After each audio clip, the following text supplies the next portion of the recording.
Hello mamas! Welcome to this channel. If bago ka sa channel na to, my name is Jelly and I'm a work from home first time mom and I use this platform to share my experiences as a first time mom. And for today's episode, I'll be sharing with you yung mga items na na-receive ko and binili ko for LO. Ang aim ko sa video na to is magbigay ng idea sa mga first time mom kung ano yung mga sulit na bilhin at saka sa mga ninang or ninong na pang regalo. Number one sa mga binili namin is yung crib with foam and net. Binili namin to bago ako manganak and hindi namin siya masyado nagamit. I think mga 1 to 2 weeks lang namin to nagamit and during the day. Nag-co-sleeping kasi kami and mas gusto ni LO yung buhat siya kaya hindi namin siya masyado nagamit. Nung lumipat na kami sa bahay namin dito, totally hindi na talaga namin siya nagamit. So, mga 2 weeks lang siya. Yung foam, yung crib, yung mismong crib, binenta na namin. Pero yung foam, na-retain namin kasi nagagamit pa niya sa playpen niya. Tapos yung mosquito net nandito pa rin kasi may balak pa akong gamitin to in the future. Next is yung nursing pillow. Ito, hindi ko siya matagal ginamit pero sobrang nakatulong siya sa akin sa mga first 2 months ni baby. Kasi CS ako and wala akong milk. In order for me to palatch kay baby, nahihirapan ako pag binubuhat ko siya. So, ang ginagawa ko, naglalagay ako ng nursing pillow and dun ko siya pinapatong para yung weight ni baby hindi lahat mapunta sa akin kasi sobrang sakit talaga. Hindi ako makatayo after ko siyang buhatin. So, yung nursing pillow, nakatulong din yon. Tapos, nung nagka-milk na ako, nakatulong din yon kapag pinapalatch ko si LO. Number 3 is yung stroller or Prova. Ito, binili namin din to agad bago ako manganak. Kasi na-expect ko na kapag lalabas kami ng ospital, gagamitin na namin to. And hindi niya naman yung expectation ko. Nagamit ko to mga 3 months na si baby kasi ayaw niya talaga magpabitaw. Lagi siya nakabuhat. And nagamit din namin yun nung naglilibot-libot na kami, nakakalabas na kami ng bahay, nakakapag-walking na kami tuwing morning. Hanggang ngayon nagagamit pa siya kasi yung binili namin hanggang up to 4 years old data. Ang hindi ko na masyado nagustuhan sa stroller na to, hindi siya ganun ka-portable. So kapag tinutupi siya, malaki pa rin yung space niya sa sasakyan and mabigat siya. Pero nagagamit pa rin siya hanggang ngayon kapag naglalakad kami dito sa labas ng bahay. Next, yung unan and bolster. Ito rin, hindi ko siya nagamit as expected. Yung first 1 month siguro niya, nagagamit niya yung bolster kasi nilalagay namin siya sa duyan ng mga early months ni LO. And gusto niya lagi siyang parang ipit. So, nilalagay namin siya ng bolster. Pero yung unan, masyadong mataas yung nabili ko para sa kanya. Hindi siya fit for newborn. Kaya, yung bolster lang nagamit ko. 5 is breast pump na ko. Ito, sulit na sulit. Ang una kong binili is Yobu. Kaya lang hindi kami naging best friend. So, resell ko na yon. And yung Horigen na Little Telly, ito gamit na gamit. Talagang, kung makikita nyo sa mga videos ko sa Facebook, talagang ginagamit ko siya. And ito yung nakatulong sa akin para dumami yung milk ko. Meron din akong wearable pump. Itong wearable pump, nakatulong to or ginamit ko na siya nung gumagalaw-galaw na ako sa bahay. So habang nagpa-pump ako, nakagalaw ako. Doon kasi sa Little Telly, kailangan nakaupo ka lang. So kung gusto mong buhatin si LO, isang pump lang yung gagamitin ko, then sa kabila ko siya high chair. Ito, nagamit ko siya nung magsusolid na siya sa mga bandang 6 months. And until na nagagamit ko pa siya, pag lang naiinip na si LO or ayaw niya nang kumain, ayaw niya na magstay doon. So, kapag kumakain lang siya, nagagamit ko siya. Yung binili kong high chair, adjustable siya. So, pwede mo siyang i-adjust kung anong gusto mong height. So, ngayon medyo mababa na ng konti para naka-level na sa amin. Next is yung walker. Etong walker, nagamit ko siya mga 4 months na siya. And yung binili ko kasi is from Yobu. Meron siyang parang sapin sa pinakababa para kung hindi pa naglalakad yung baby, meron siyang tagasalo para hindi naman masyadong pupwersa yung katawan ni baby. And hindi siya matagal, di ko siya matagal nilalagay doon. Hindi rin siya matagal nagstay doon. Parang kapag nag-exercise lang ako noon, doon ko muna siya ilalagay habang tulog pa si daddy kasi wala kaming kasamang nag-aalaga pag morning sa kanya. And nung nag-start na siyang maglakad, di na rin niya gustong i-stay sa walker niya. Kahit na naka-walker kasi kailangan bantayan yung bata, lalo na kapag nakakapaglakad-lakad na siya ng naka-walker. Yung next is yung trolley organizers. Ito, somewhat, yes, sulit. Pero bumili kasi ako ng dalawa. Isa sa kwarto namin and isa para dun sa baba. Kasi during this time, yung mga gamit ni LO, meron din kami dun sa sala. Kasi dun namin nilagay yung duyan. And kapag newborn kasi siya, nung early stage, lagi siya nagpapalit ng diaper. Medyo mahirap yung akyat baba, kukuha ng gamit ni baby. So, naglalagay kami ng diaper caddy dun sa trolley, tapos yung ibang gamit niya nandun, like extra clothes. After mga sometime, hindi namin siya nagamit. Pero, ginamit ko na siya sa office things. Dito ko nilalagay yung mga charger. Pwede naman siyang i-reuse. Diaper caddy, ito, hindi masyadong sulit. Pero, pwede na. Ito yung nilalagay ko dito, yung in-organize ko dito yung mga diaper kapag sa ibang place. Kasi madaling bitbitin. So, halimbawa, nasa kwarto siya ng mama ko, kukunin ko lang yun para kapag kailangan mag-change ng diaper, madaling kunin yung mga items. Isang bitbitin lang para hindi na masyadong malito si daddy kapag pinapakuha yung burp cloth, yung washcloth, yung diaper, yung wipes. So, isang bitbitan na lang. Yung changing mat ko kasi dalawa, isang tagtag 200, tsaka yung isa yung foldable, yung portable siya. Yung changing mat na isa, hindi siya sulit. Kasi agad siya nasira, napunit siya. And wala ka naman ibang way para i-store yun kundi i-roll. So yun, napunit siya into 2, tapos napunit siya into 4, hanggang sa nagkapira-piraso na talaga. Yung foldable, sulit siya, hanggang ngayon nagagamit pa namin.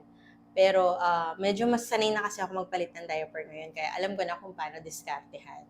Dati kasi habang pinapalitan mo ng diaper si baby, minsan nagkakaroon ng little accident. Nadjebs pa, o kaya nawiwiwi, ganun. Ito, for me, sulit talaga, playpen. Feeling ko, ito yung isa sa mga nakatulong kay baby para makapag-walk. Kasi at the age of 9 months, parang nag-start na siyang maglakad-lakad ng may assistance. Binilan ko pa siya ng mga sabitan para ma-pull up niya yung sarili niya and makapaglakad siya ng maluwag-luwag. Nagkaroon din siya ng sarili niyang space para alam ko na safe siya, hindi siya masyadong mauuntog or mahuhulog, ganyan. Although hindi ko siya sinabay na bilhan ng mat.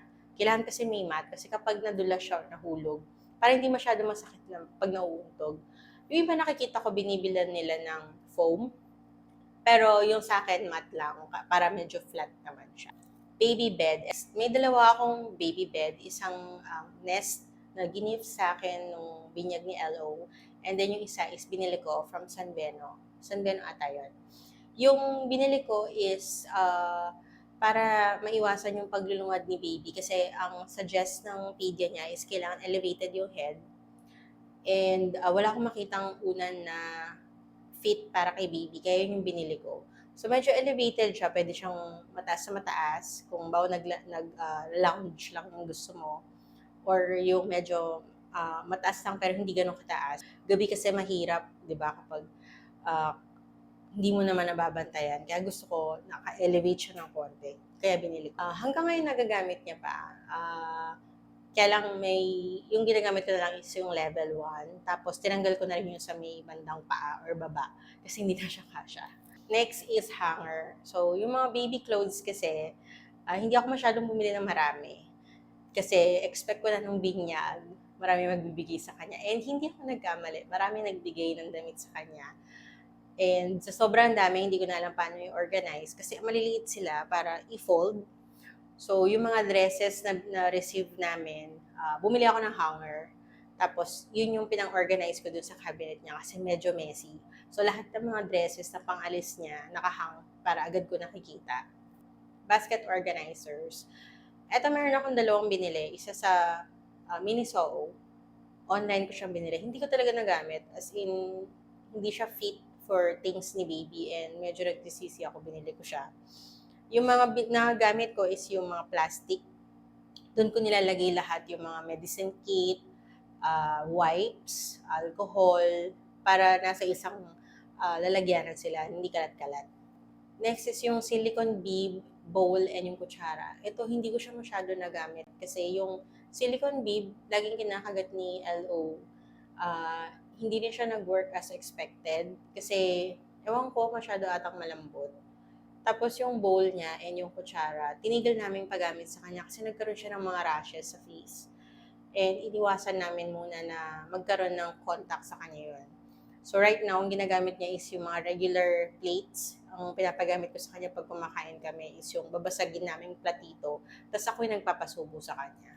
Next is yung steamer. May dalawa akong steamer. Yung una is from Looney Tunes. Binili ko to via online shopping sa SM. Kasi hindi namin to naisip nung bago ko manganak. And hindi kami ganun ka-prepare. Kasi akala ko, makapag-breastfeeding ako na direct latch. Eh, wala pala akong milk. So, kailangan namin, buti na lang, bumili ako ng mga bottles. So, ayun, nung nag-bottles kami, wala kaming steamer. So, binili ko tong Looney Tunes. Hindi rin siya nagtagal. Parang after 3 months, sira na agad siya.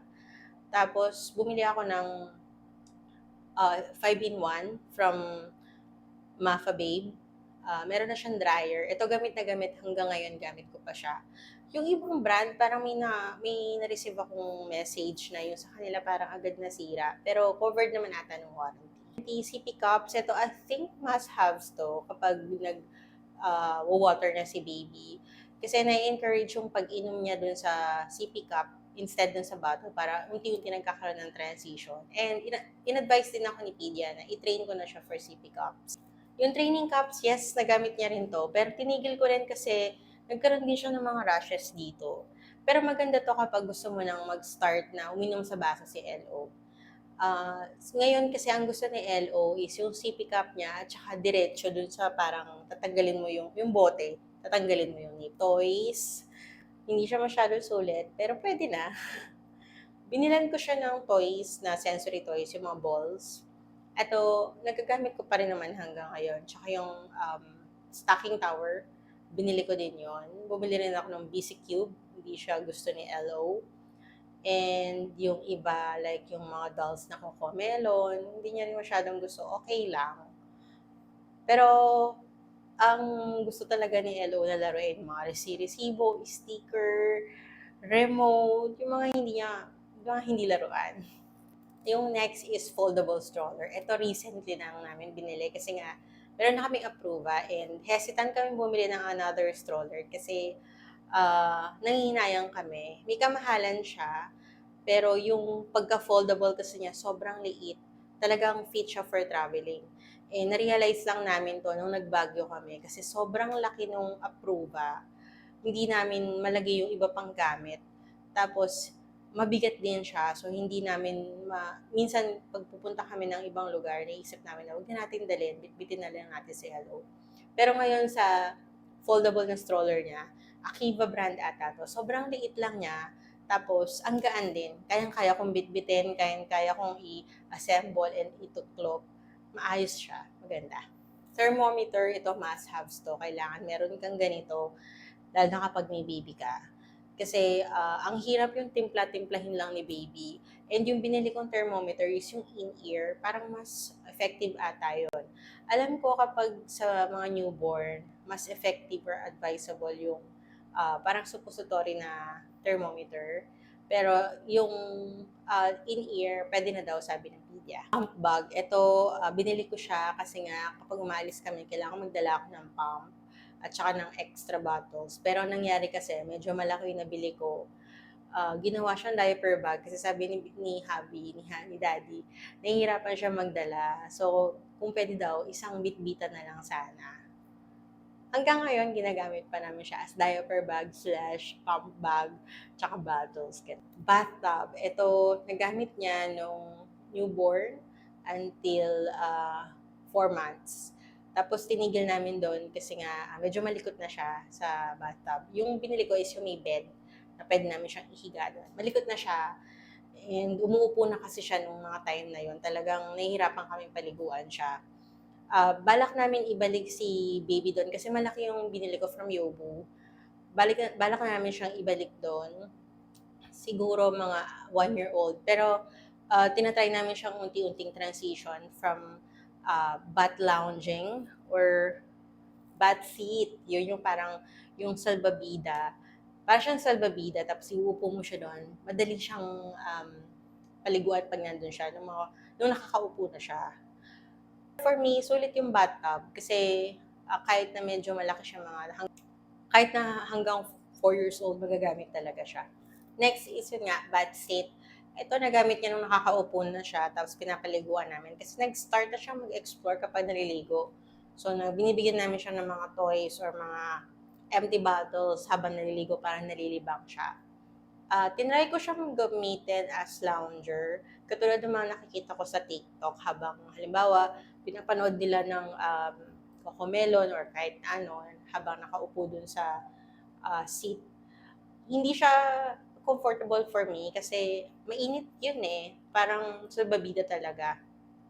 Tapos kapag inupo ko dun sa LO, napapawis talaga siya. Kaya ginawa ko na lang siyang para sa pagliligo niya. Next is yung car seat. Ito, napakaswerte ko kasi niregaluhan lang ako ng car seat ng isa sa mga ninang niya. During travel, yes, nagagamit siya. Pero not all the time kasi from baby CLO until now, since breastfeeding kami, kapag nagbabiyahe kami, kinakandong ko siya. Tapos nakakatulog siya sa akin. And nakukonsensya naman akong ilipat siya dun sa car seat. Kasi baka magising. Ayoko naman na maputol yung tulog niya. Pero dapat talaga merong ganito, lalo na kapag nagbabiyahe. Kasi para safe si baby during travel. Tapos may nag-gift din sa akin ng diaper bag. Hindi namin siya masyado nagamit kasi yung design niya is pahaba. And hindi siya masyadong organized kapag yun yung dinadala namin. Though nagagamit namin siya kapag yung long stay, halimbawa sa mother ko, kailangan namin ng lalagyan ng mga gamit niya. Next is itong duyan. Yung duyan is regalo din from her lola.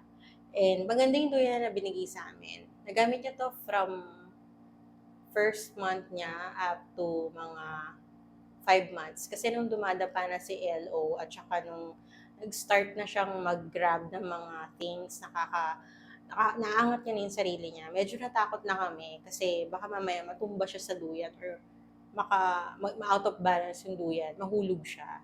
So, hindi na namin ginagamit. Pero syempre, for keeps pa rin dahil regalo ng lola niya. Next is palanggana. Ito nagamit niya to from newborn. Until now, ginagamit pa namin para sa kanya. Kasama ng palanggana, may tabo din para sa pagliligo niya. Kasi yung first bath ni baby, ang nagpaligo sa kanya yung tita ko. Kasi hindi pa kami masyado marunong nun. So, pinakita niya kung paano. And nung time na yun, wala kaming kagamit-gamit sa panligo. Mga sabon-sabon lang. Kaya yun, nung binigay niya sa amin yun, tuwang-tuwa kami. Thank you. Palang gift sa amin is yung parang baby rocking chair. Ayaw ni baby doon, hindi niya masyado nagustuhan. Kaya nagduyan na lang. Eto, gift din sa amin ito. Carrier siya na walang hip seat. Maganda to kasi recommended na walang hip seat yung mga carrier. Yung brand niya is Approva. Hindi namin masyado pang nagagamit to kasi meron namang stroller pag namamasyal kami sa mall. Pero I think soon magagamit namin to kapag yung pupuntahan naming pasyalan is hindi pwedeng stroller.